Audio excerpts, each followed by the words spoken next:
Hello everybody. Welcome to today's show of My Ride is Faster Than Your Ride with your host, Clayton Carter. Let's go take a look at what I got over here.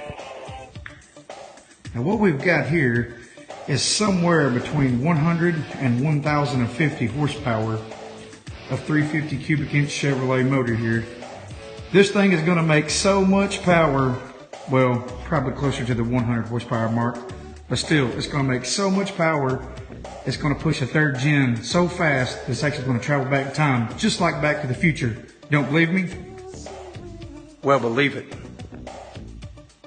What's the beer can for, you ask? Well, that's easy. I'll explain. That's not really a beer can. That's a distributor. Sponsored to me by Coors Light.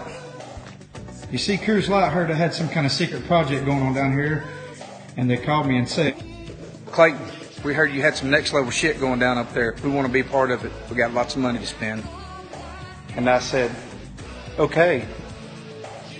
So here we are with this project. Now you might be asking yourself, Clayton, why is it so dirty? Why is there no fresh paint on it? Why is there so much grease all over the front of the engine? Well, that's easy. Paint is porous. It actually grabs wind and slows you down. You don't want that. And the grease is a lubricant. It actually makes wind go faster past it. It's called lube. Why would you want to get rid of that? Who needs paint? Lube is your friend.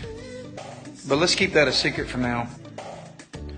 You see, this thing is going to make so much fire-breathing raw horsepower and torque that the only way to keep the wheel spin down on my 86 Firebird is to get Rosie O'Donnell's fat ass to actually sit in the back to get traction. And yes, I did call Rosie and she agreed. And you can fact check that on Snopes. I won't lie to you, I'm actually worried that I might pull a wheelie and run off the road and wreck. I mean, this is how bad this thing is actually going to be. I know you say, Clayton, that's not possible, but it is. I shit you not, my friend. And if you'll take a look at this carburetor, what we have here is a 750 Holley double pumper. Now you ask yourself, what does a 750 Holley double pumper stand for? Well, that's easy. It stands for 750 horsepower. Now you're asking yourself, Clay, that's not what that stands for. It is. Let me explain. You see, I called Holly and I told him, I said, look, I'm working on something crazy. I'm looking for next level horsepower that nobody knows about. And here's an idea I got. So they took a carburetor and they modified it. They actually dipped it in dirt and then clear coated over it to make it look dirty. That's to fool people. You don't want people knowing how much power you really have. I mean, do you?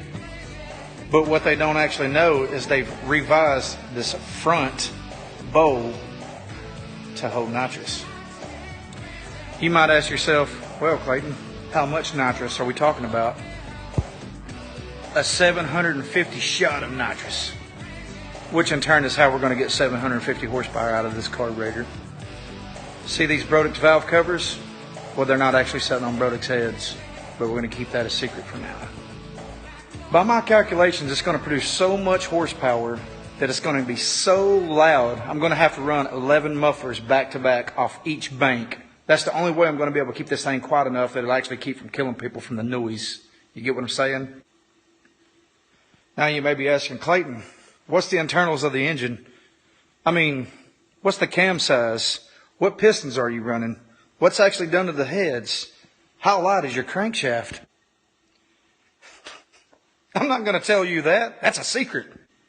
But anyways, that pretty much wraps up our show for today. So tune in next time on My Ride is Faster Than Your Ride.